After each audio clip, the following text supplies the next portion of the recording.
This is the discussion on Module 1. Please open up your PowerPoint for Human Resource Management, Chapter 1, and we can start. Notice in the preface that you will be reading all the pages in your textbook. We only have one chapter a week. That is one chapter each module. We'll have 10 modules, 10 weeks. But now go ahead and start reading appendices A through D. They become very helpful later, and they're often easy to miss. So run these two concurrently, the PowerPoint and the YouTube. And let's start then with what is human resource management. I've taken from your book, page 6, a figure that I think is actually one of the best in the book. It does illustrate what is the function and role of various human resource offices and human resource management as a whole. Notice that there are different functions, different roles, and let me say that in human resources you will not find everyone doing everything. Much of these functions are broken down, and some businesses don't really even follow some of this structure. So this is a generalist view. For instance, talent management is not something that every human resource office has, although I have met a number of talent managers who do a specific type of job, and you can imagine if you need that type of administrative function, it is very helpful to have. So as we review this in general, I also want to mention that the book talks about global influences, changing workforce.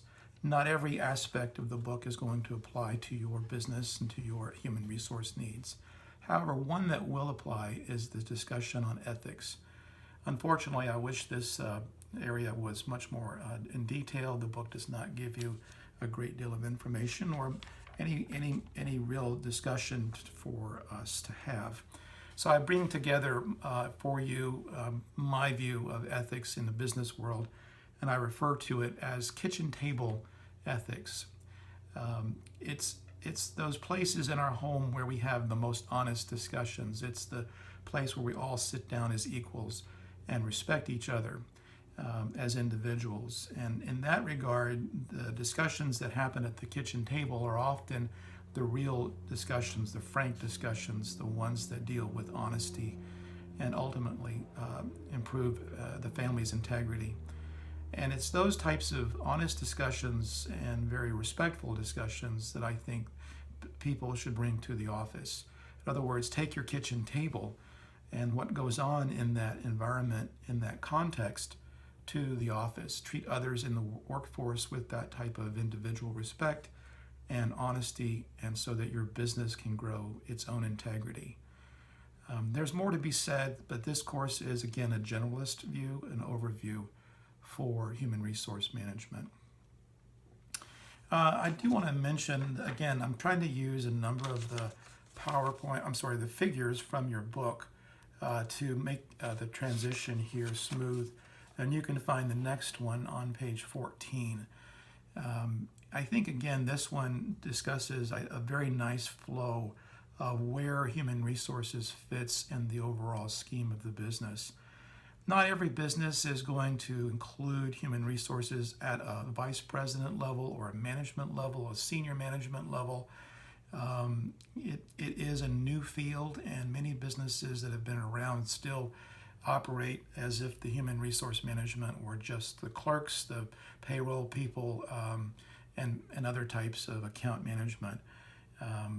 But as you see with growth, as you see with newer businesses and better understanding, human resources is actually best placed at a vice president or a general manager position to bring in the talent, to manage it, to handle problems within it, legal problems. There's all sorts of reasons why we should come out of, in a sense, the dark ages where human resources was merely a glorified payroll clerk. I do want to talk about the nature of jobs audit before we move on. That is the next PowerPoint slide that's on page 16. One of the newer approaches in human resources is to take a snapshot of the jobs, not the positions, not the individuals, but the actual functioning work that goes on in a firm. Take a snapshot of that and use it to define what a position offers to the company. Positions can be then, in a sense, discussed much more strategically. They can be changed so that there can be improvements. So I just want to mention that you may not find even in some of the medium-sized firms jobs audit, but it's something that as a human resource manager you should truly consider expanding. How to do a jobs audit is not part of the course. It is too detailed, but what it is, how it exists, is rather important, especially if your firm is trying to be competitive. So I'm moving on and talking about briefly talent management.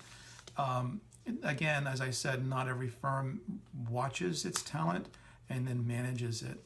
But if individuals are keen on this area, it is something I think is a growth field. Human resource development might be a better phrase than talent management, because in HRD, we do see much more of how an organization functions, much more of how the organization can move forward, what it sees itself as, visioning statements, in other words. So human resource development or talent management, I find to be actually one of those areas where you might save money, make yourself more competitive in the workforce, and also in the global market, industry, everywhere. Moving on, again, not making these lectures long, just kind of hitting the highlights. There is one phrase that comes back over and over in every business field, which is return on investment. An ROI is the way in which a manager sees the investments of time, labor, and many, many other factors. What is the cost versus what are the returns of the value for that cost? The book, again, is a generalist view. We don't really have opportunity to get into how measuring ROI works. But basically, if you think about it, human capital, the value of people, the workers, the employees at a firm, is a question for, do we get a value for that, for those expenditures from salary to benefits and more.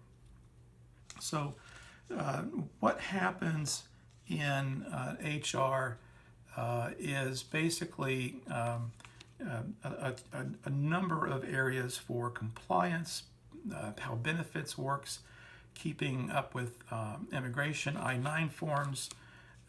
There's all sorts of areas where we're looking at the role of human resources and how to manage that role.